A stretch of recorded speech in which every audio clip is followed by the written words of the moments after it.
Eyvah eyvah eyvah eyvah eyvah eyvah eyvah.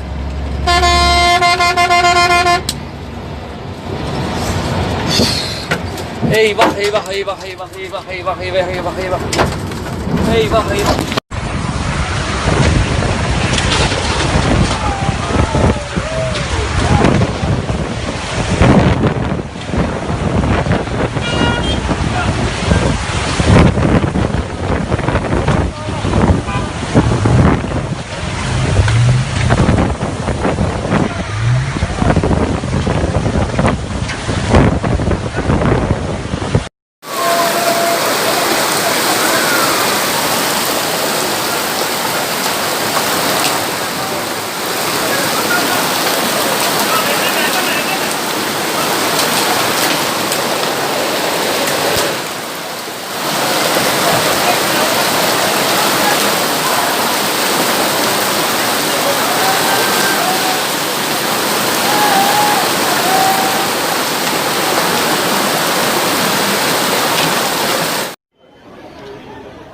Oğlum eve nasıl gireceksin sen?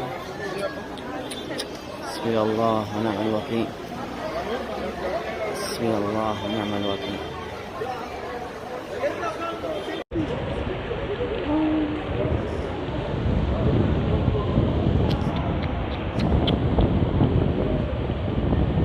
Eve mi doluyor ya? Eve doluyor.